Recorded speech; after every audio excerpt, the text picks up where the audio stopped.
देखो इसमें हमारे पास है हाइड्रोजन सल्फाइड। तो हमने करना क्या है, हमने यहाँ पर हाइड्रोजन सल्फाइड लेंगे। ये पहली रिएक्शन है, कौन सी, इस रिएक्शन को देख लेते हैं। तो हाइड्रोजन सल्फाइड, तो हाइड्रोजन सल्फाइड को सल्फर में ऑक्सीकृत करना। तो हम लेंगे यहाँ पर हाइड्रोजन सल्फाइड। हाइड्रोजन सल्फाइड क्या होता है बेटा, क्या हो सकता है हाइड्रोजन सल्फाइड? कोई बता सकता है हाइड्रोजन सल्फाइड क्या है? H2S। हाइड्रोजन सल्फाइड क्या है? H2S। तो H2S को हम क्या करेंगे, ठीक है, ये है H2S। तो H2S के साथ हम रिएक्शन करवाएंगे। किसकी रिएक्शन करवानी है? ये हमने हाइड्रोजन सल्फाइड लिया और इस पर इसके नंबर ऑफ मॉलिक्यूल होंगे 3। इस पर रिएक्शन किसकी करवाएंगे? इस पर रिएक्शन करवाएंगे KMnO4 की। और नंबर ऑफ मॉलिक्यूल कितने होंगे? 2 मॉलिक्यूल KMnO4, पोटेशियम पर मैग्नेट, है ना। इसके साथ जब रिएक्शन करवाएंगे तो ये सीधे क्या करेगा, ये माध्यम क्या है, उदासीन है, यानी कि इसके साथ ना अम्लीय है ना क्षारीय है। और इसमें क्या आ जाएगा, 2 मॉलिक्यूल यहाँ पर बन जाएंगे 3S बन सकते हैं, प्लस 3 मॉलिक्यूल पोटेशियम हाइड्रोक्साइड बन सकते हैं, प्लस 2 मॉलिक्यूल MnO2 बन सकते हैं, और प्लस 2 मॉलिक्यूल H2। ये बना बेटा, देखो हमने क्या किया, H2S से सल्फर में कन्वर्ट कर दिया, हाइड्रोजन सल्फाइड से सल्फर में कन्वर्ट कर दिया। तो इस प्रकार से हम कर सकते हैं, यानी कि हमने हाइड्रोजन सल्फाइड को लिया, 2 मॉलिक्यूल KMnO4 और 3 सल्फर प्लस 3 KOH, और इसको बोलते हैं पायरोलुसाइड।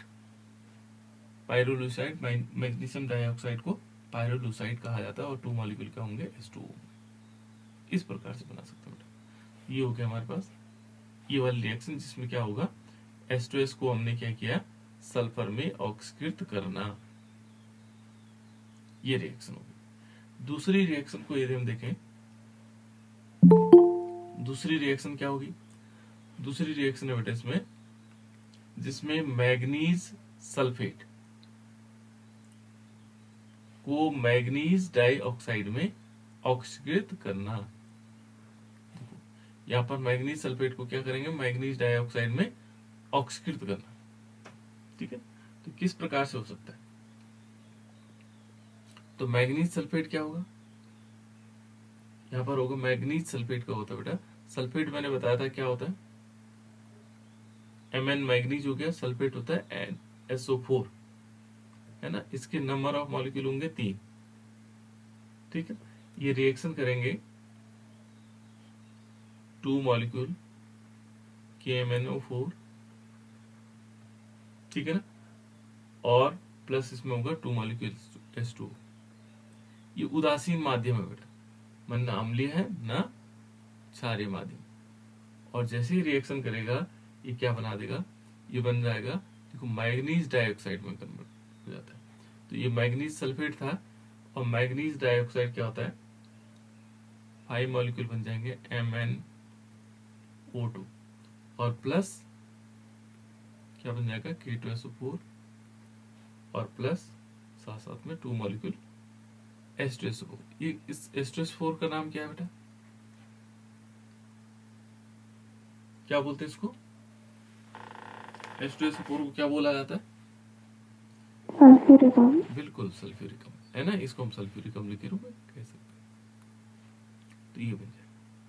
नेक्स्ट यदि हम आगे देखें, सोडियम थायोसल्फेट को सोडियम सल्फेट में ऑक्सीकृत करना। सोडियम थायोसल्फेट को सोडियम सल्फेट में ऑक्सीकृत करना। तो यहां पर हमने लेना सोडियम थायोसल्फेट। सोडियम थायोसल्फेट का जो फॉर्मूला होगा वो होता है बेटा 3 मॉलिक्यूल Na2 S2 और O3। और इस पर हम क्या करवाएंगे, रिएक्शन करवाएंगे 3 मॉलिक्यूल क्या होंगे, KMnO4। देखो KMnO4 की सबके साथ रिएक्शन होनी है, क्योंकि हम रिएक्शन किसकी पढ़ रहे हैं, KMnO4 की। और प्लस इसमें होगा H2O, क्योंकि माध्यम क्या है, उदासीन है।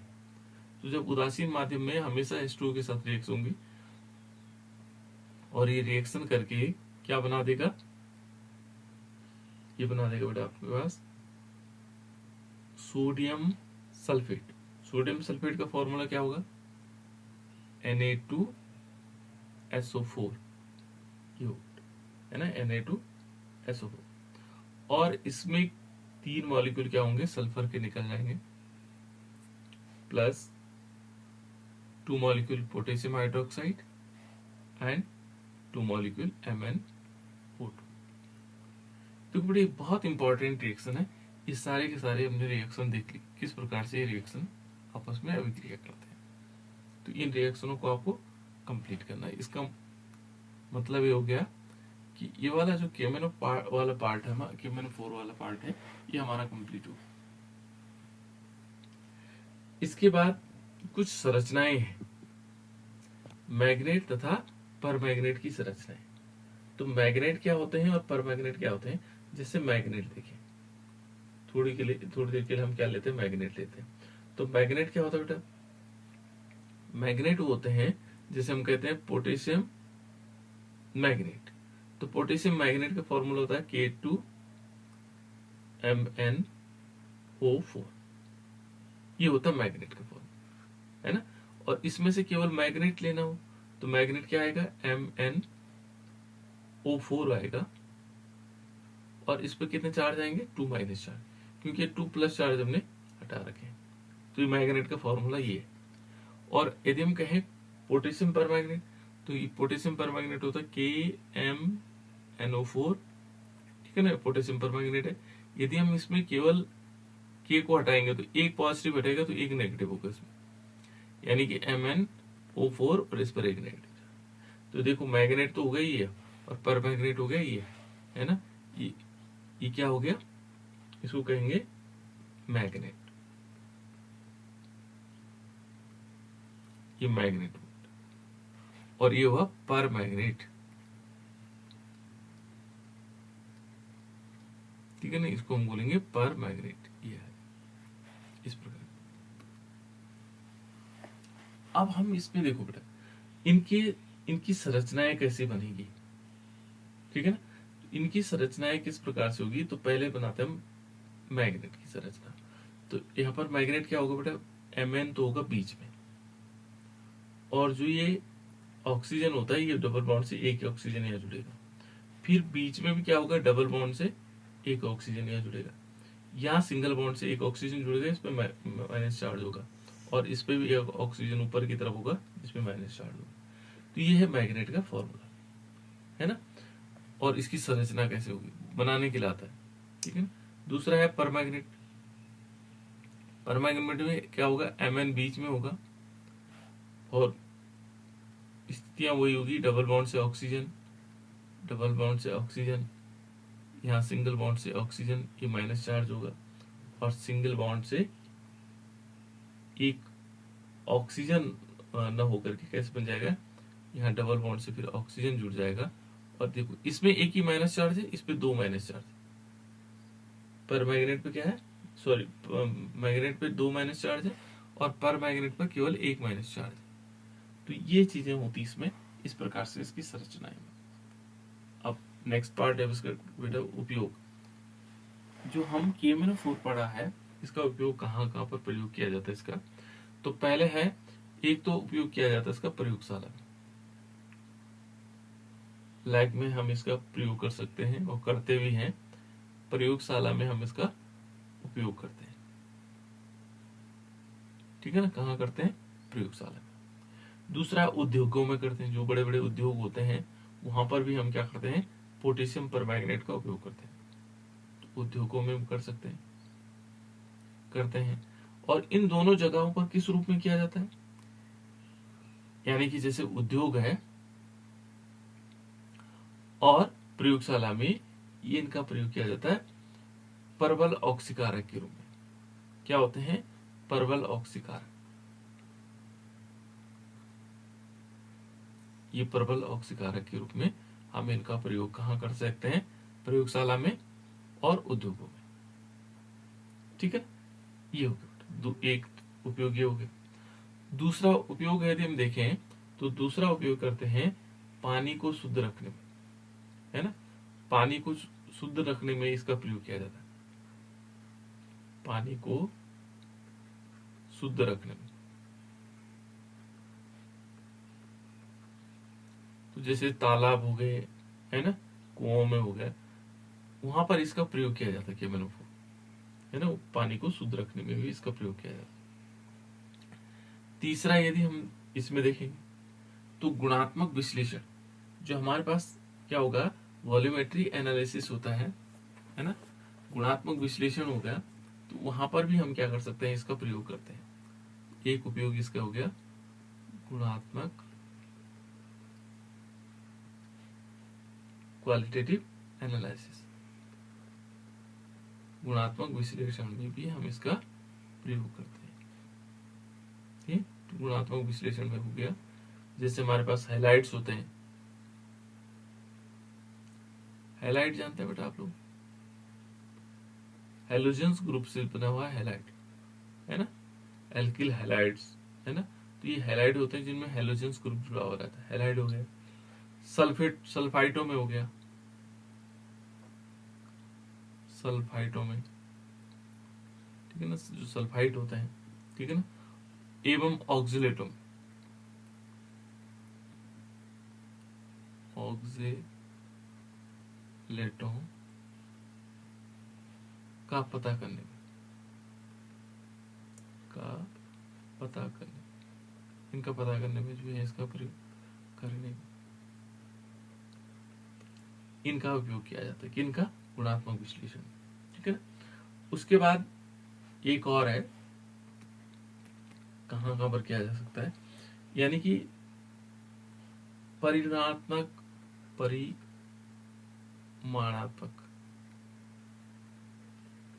परिमाण को बोलते हैं बेटा इसमें क्वांटिटेटिव, है ना, क्वांटिटेटिव विश्लेषण में इतना भी लिख सकते हैं आप, क्वांटिटेटिव विश्लेषण में। और क्वांटिटेटिव विश्लेषण वही होगा, फेरस सल्फेट हो गया, ऑक्जेलिक अम्ल हो गया, है ना, हाइड्रोजन पेरोक्साइड हो गया, इनका जो वॉल्यूमेट्री एनालिसिस होगा, है ना, यानी कि आयतनी रूप में जो गणना होगी उसमें भी हम इसका प्रयोग करते हैं। इसका प्रयोग हम बताएंगे आप लोगों को जब लैब में दिखाएंगे किस प्रकार से इसको प्रयोग में लाया जाता है। तो ये हो गया बेटा इस टाइप से। ये पहला पार्ट हमारा कंप्लीट हुआ किसका, D and F block element, ठीक है ना। इसका जो दूसरा पार्ट है वह है डी ब्लॉक तत्वों के अनुप्रयोग। इसको थोड़ा बाद में बताते हैं, पहले लैंथेनाइट, क्योंकि लास्ट वाले पोर्शन में है कि जो डी ब्लॉक एलिमेंट के तत्व हैं उनका उपयोग हम कहां कहां पर कर सकते हैं, डी ब्लॉक के तत्वों का उपयोग, है ना, या उनका अनुप्रयोग क्या, किन किन जगहों पर किया जा सकता है। चलो इसको बता देते हैं बेटा, है ना, इसको कंप्लीट कर देते हैं। डी एंड एफ ब्लॉक के तत्वों के कुछ अनुप्रयोग होते हैं, तो इसको यहां से कंप्लीट कर देते हैं। ये है डी ब्लॉक, डी तथा एफ ब्लॉक के तत्वों का, है ना। तो पहले यदि हम देखेंगे इसका जो अनुप्रयोग है डी और एफ ब्लॉकों का, अध्ययन क्यों लिखा,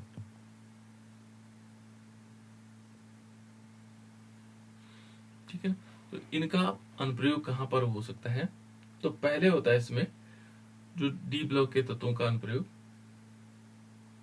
इसको एक साथ ही बता देखो, जैसे मान लीजिए ये अलग अलग कर रखे हैं लेकिन एक साथ कर देते हैं इसको, जैसे लोहा और इस्पात, है ना। तो ये होगा जो डी और एफ ब्लॉक के तत्व हैं उनसे लोहा तथा इस्पात, ठीक है। इस्पात के, जो इस्पात होता है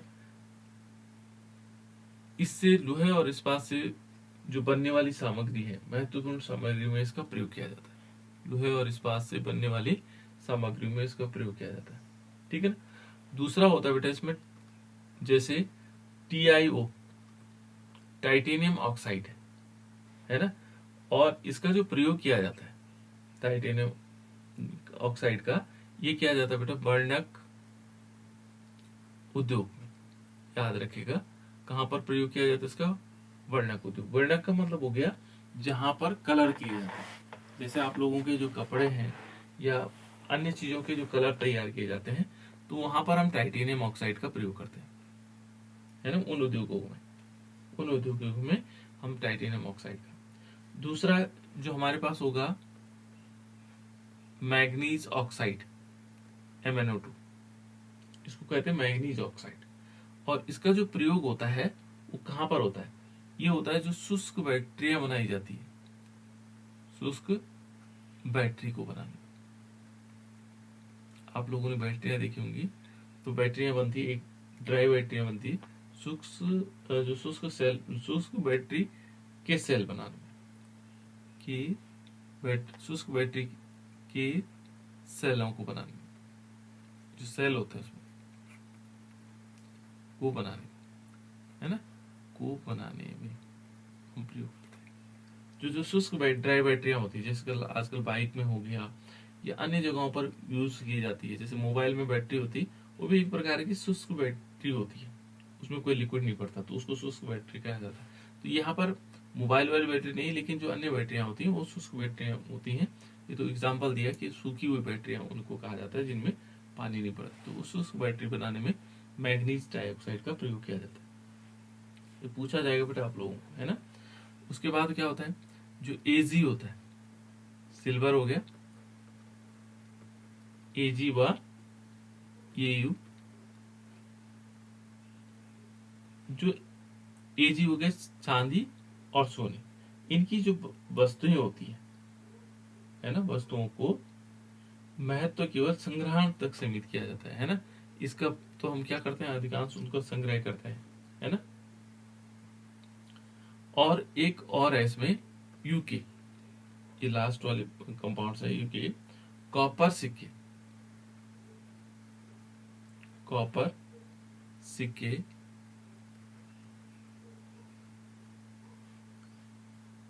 ठीक है ना, ये कॉपर के सिक्के बनाए जाते हैं, है ना, कॉपर के भी सिक्के बनाए जा सकते हैं, ठीक है ना।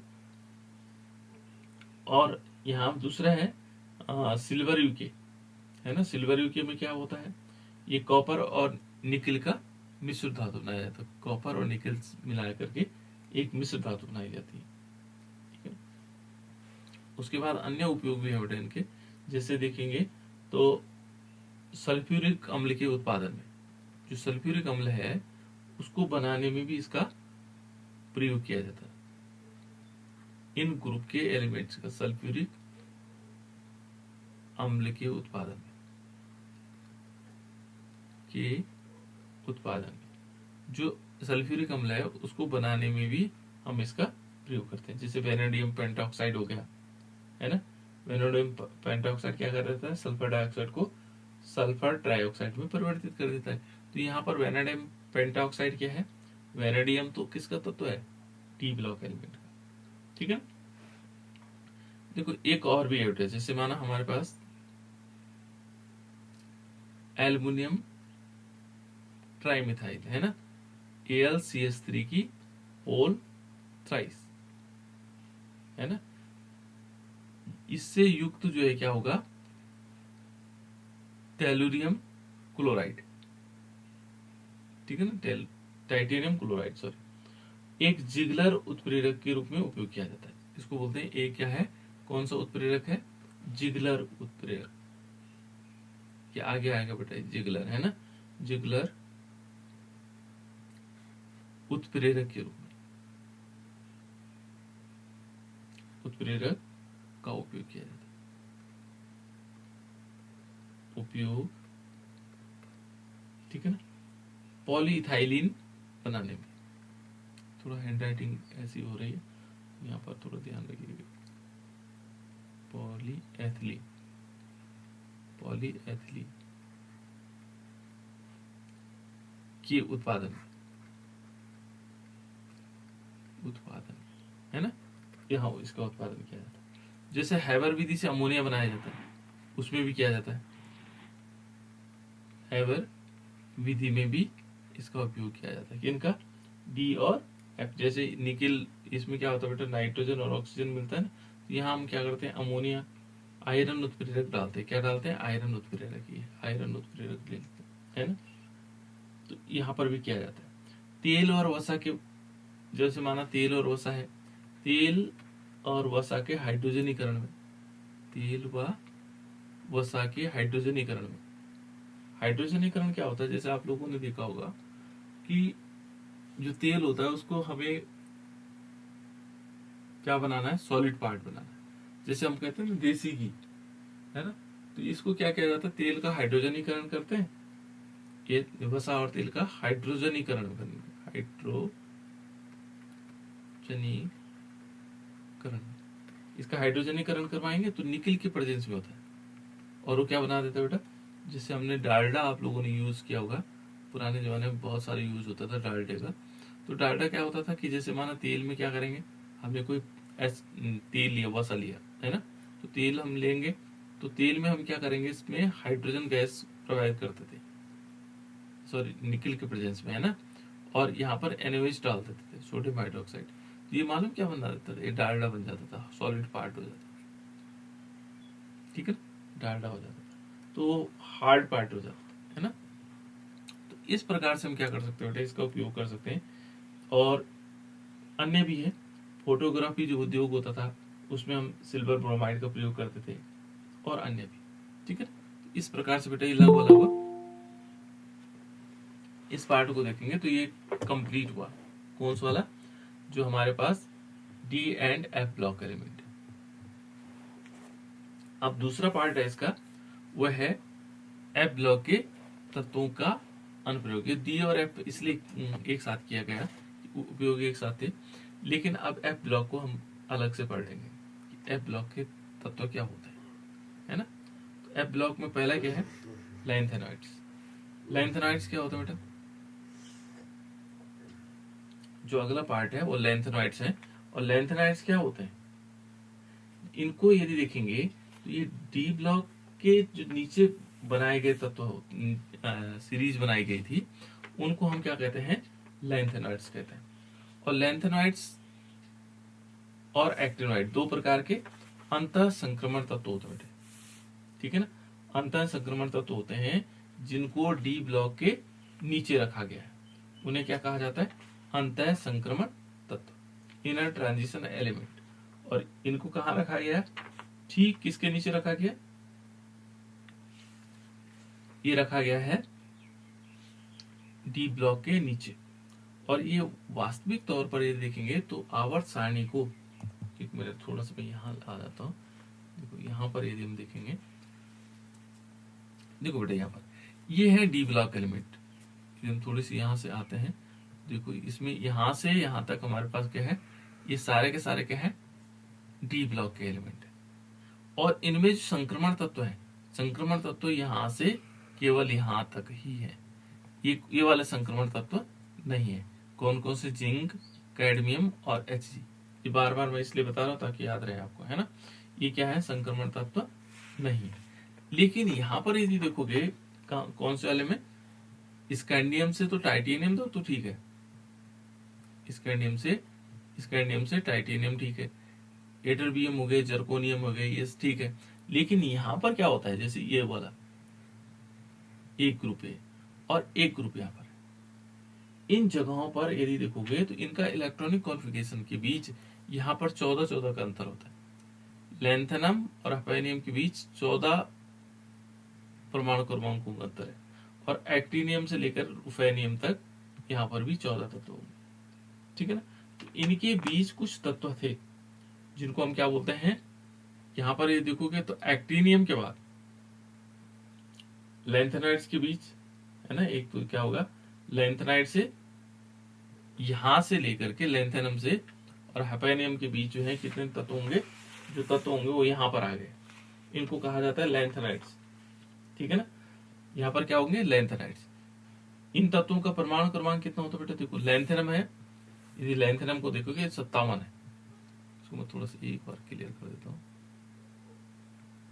यहाँ पर है बेटा, इसका परमाणु क्रमांक है 57 लैंथेनम का, और जो हफेनियम का है वो कितना है, वो है 171, इसका है 72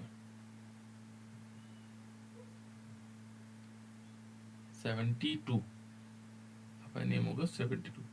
इनके बीच कुछ तत्व हैं बेटे, यहाँ पर यहाँ जगह ना होने के कारण उनको नीचे लिखा गया, तो उसको लैंथेनम कहते हैं। कौन से होंगे, लैंथेनम। और एक्टिनियम से लेकर के और कहां तक, रुफेनियम तक, है ना। इनमें भी कुछ तत्व हैं, ऐसे 14 तत्व हैं। यहाँ पर जगह न होने के कारण उनको क्या किया गया, इस आवर्त सारणी के एक नीचे एक जगह बनाई गई, ऐसे 2 कॉलम बनाए गए ऐसे, जिसमें एक लैंथेनाइड्स होंगे और एक एक्टिनोइड्स होंगे, ठीक है ना। इसको हम ऐसे समझ सकते हैं कि पीरियोडिक टेबल में यहाँ पर है। अब इस लैंथेनॉइड को पढ़ लेते हैं कि लैंथेनॉइड्स क्या होते हैं। तो देखो, सबसे पहले यदि हम लैंथेनॉइड से पहले इसमें पढ़ लेते हैं बेटा, अंतः संक्रमण तत्व, इनर ट्रांजिशन एलिमेंट। तो इनर ट्रांजिशन एलिमेंट कौन होंगे, जो अंतः संक्रमण तत्व होंगे वो कौन कौन से होंगे, तो उनको कहा जाता है वो तत्व जिनके अंतिम इलेक्ट्रॉन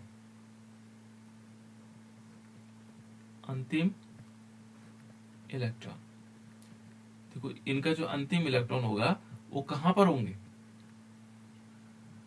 यदि हम इसका अंतिम इलेक्ट्रॉन देखेंगे तो वो होंगे n-2 f में। तो n-2 f का मतलब क्या हुआ, देखो अब हम इसको समझ लेते हैं। जैसे मान लीजिए एक एलिमेंट लेते हैं, है ना। जैसे कौन सा वाला एलिमेंट हमारे पास है, लेंथेनम के बाद हम ले लेते हैं सीरियम, है ना। तो सीरियम हो गया बेटा, सीरियम हो गया 58, सीरियम कितना हो गया 58। अब 58 जिसका परमाणु क्रमांक कितना हो, 58 हो, उसका इलेक्ट्रॉनिक कॉन्फ़िगरेशन लिखते हैं, क्योंकि इलेक्ट्रॉनिक कॉन्फ़िगरेशन तो हम लिखेंगे ही इसमें। 58 है बेटा मान लीजिए, है ना। तो 58 का इलेक्ट्रॉनिक कॉन्फ़िगरेशन कैसे लिखा जाएगा, अब हमें फॉर्मूला देखना होगा। जैसे S लिखा, फिर SP लिखा, ये हम क्या लिख रहे हैं, अबाव के प्रिंसिपल के अकॉर्डिंग लिख रहे हैं। जैसे मैंने पहले बताया था, सबसे पहले बताया था कैसे कैसे हम लिखने, है ना। तो इसका इलेक्ट्रॉनिक कॉन्फ़िगरेशन देखो, n-2 f में आने चाहिए इलेक्ट्रॉन। तो हमने क्या लिया, sp, फिर sp, फिर लिया हमने sdp, फिर लेंगे sdp और फिर लेंगे sfdp, dp 2 बार dp।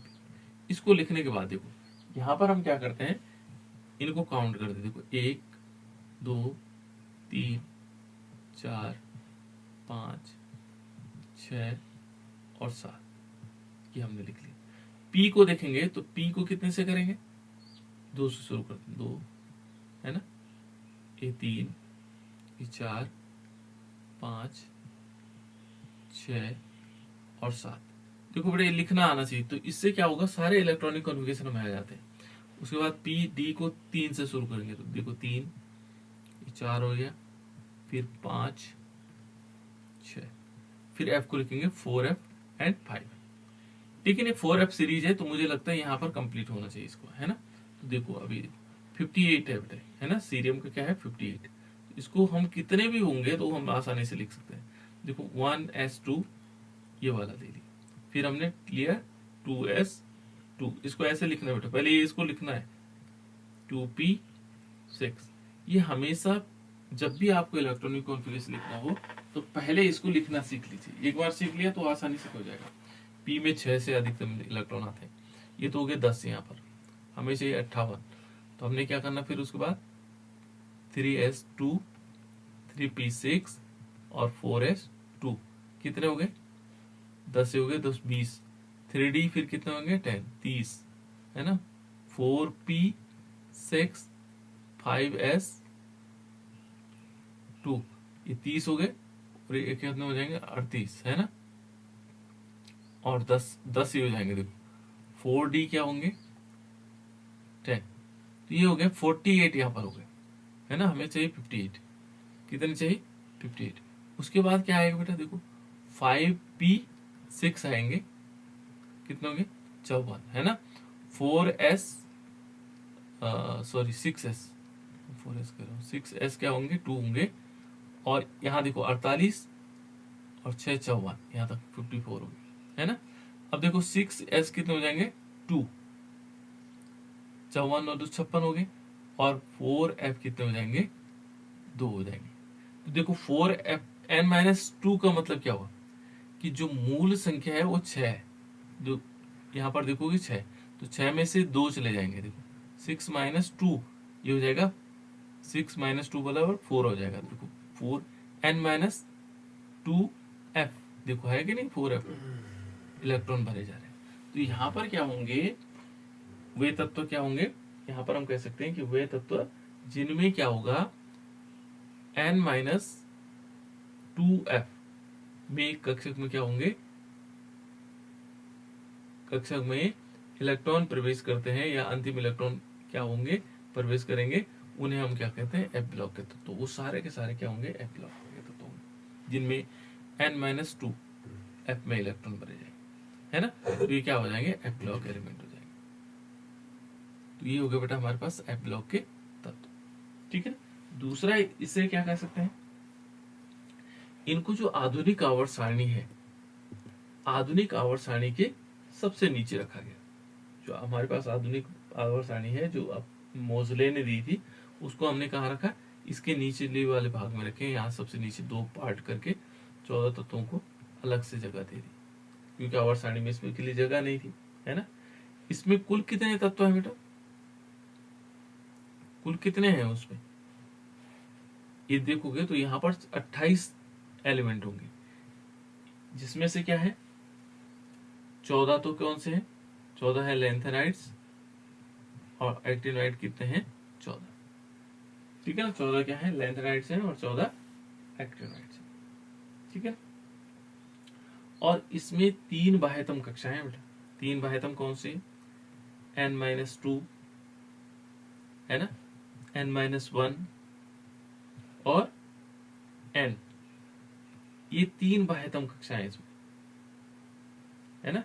क्रमशः क्या होती हैं, जैसे देखो ये f होगा, n-2 f होगा, और ये n-1 ये क्या होगा, ये d होगा, और n तो आप लोगों को पता है ये क्या होगा, s होगा। तो यहाँ पर 3 कक्षाएं होती हैं जो बाह्यतम कक्षाएं होती हैं। सबसे बाहर होगा n-2 f होगा, इसमें इलेक्ट्रॉन भरे जाएंगे। एक जगह पर क्या होगा, n-1 d भी होगा, ये विभाजितम कक्षा होगी ये वाली, और यहाँ पर क्या होगा, n होगा जो s कक्षा होगी, है ना। इस प्रकार से 3 कक्षक होते हैं जो क्या होते हैं, तीनों बाह्यतम कक्षाएं होती हैं, ठीक है ना। इस प्रकार जो क्या होंगी, अपूर्ण होंगी। ये तीनों कक्षाएं क्या होंगी, इसमें अपूर्ण होंगी, पूरी नहीं भरी रहती। n-2f होगा, n-1 d होगा, और n1 कक्षाएं क्या होंगी, तीनों ही अपूर्ण होंगी। ये किसकी विशेषता है, f। और f ब्लॉक के, जो f ब्लॉक में कितने उपकोष होते हैं बेटा, जो f ब्लॉक होते हैं उसमें 7 उपकोष होते हैं, तभी तो इसमें 14 इलेक्ट्रॉन भरे जाते हैं। इसके 7 उपकोष हैं, उन उपकोषों के नाम मैं आप लोगों को नहीं बता रहा हूँ, ठीक है ना। ये 7 उपकोष होते हैं, ठीक है। अब उसके आगे देखें, एक कक्षक में 2 इलेक्ट्रॉन, यानी कि इसके पास 7 कक्षक हैं, और 7 कक्षकों में कितने होंगे, 14 इलेक्ट्रॉन होंगे, है ना। इनको प्रारंभ में, शुरू में इनको कहा गया था, इन तत्वों को दुर्लभ खनिज, है ना, से मूलतः मृदा खनिज, ये इसको कहा जाता है। एक तो दुर्लभ खनिज कहा जाता है, और दूसरे मृदाओं के से प्राप्त होने वाले ऑक्साइड, यानी कि इनको जो मूल रूप से कहा जाता था दुर्लभ मृदा तत्व। जो अंतर संक्रमण तत्व थे उनको कहा जाता है बेटा, डी ब्लॉक नहीं कह रहा हूं मैं, ये एफ ब्लॉक के तत्व कह सकते हैं हम उसको, ठीक है ना। यहाँ पर क्या कह सकते हैं उनको, दुर्लभ, इनको पहले कहा जाता था दुर्लभ मृदा तत्व, क्योंकि ये बहुत कम मात्रा में मृदा में पाए जाने वाले तत्व थे, है ना। तो ये टीयर होते थे, और इन्हें अब वर्तमान में हम क्या कह रहे हैं, आंतरिक संक्रमण तत्व। अब क्या कहा जा रहा है बेटा इनको, आंतरिक संक्रमण तत्व, आंतरिक संक्रमण तत्व,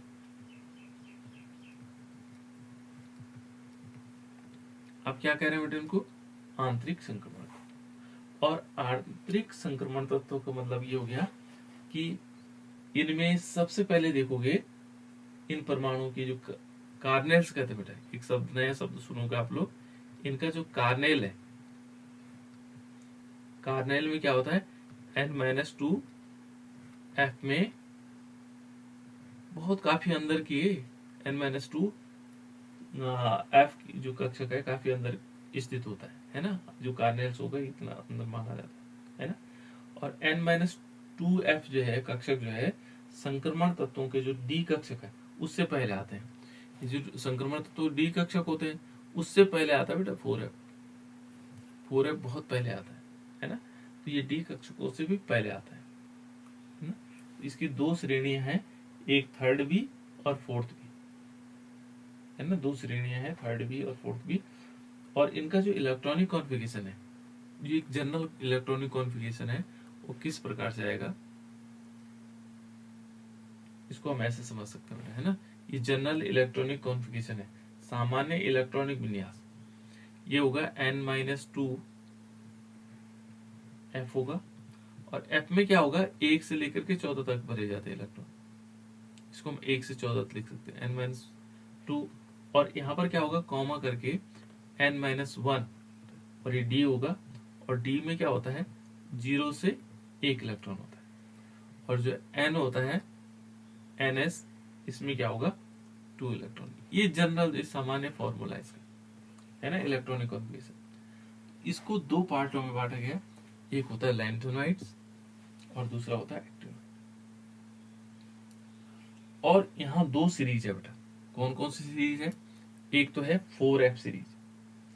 इनमें जो अंतिम इलेक्ट्रॉन है वो 4F में मिलेंगे। कितने में आएंगे, 4F, ठीक है ना। इन्हें जो है 4F ब्लॉक के तत्व भी कहते हैं, ठीक है। दूसरा इसमें देखेंगे, इनमें तत्वों की संख्या कितनी होगी, इसमें होंगे 14 तत्व होंगे है ना। और कहां से कहां तक होंगे, ये होंगे 58 से लेकर के 71, 71 तक ये एलिमेंट्स हो जाएंगे, ठीक है। इस प्रकार से हम इसको तत्वों की संख्या देख सकते हैं बेटा। इसको थोड़े हम यहाँ पे रोक लेंगे बेटा इसको ना।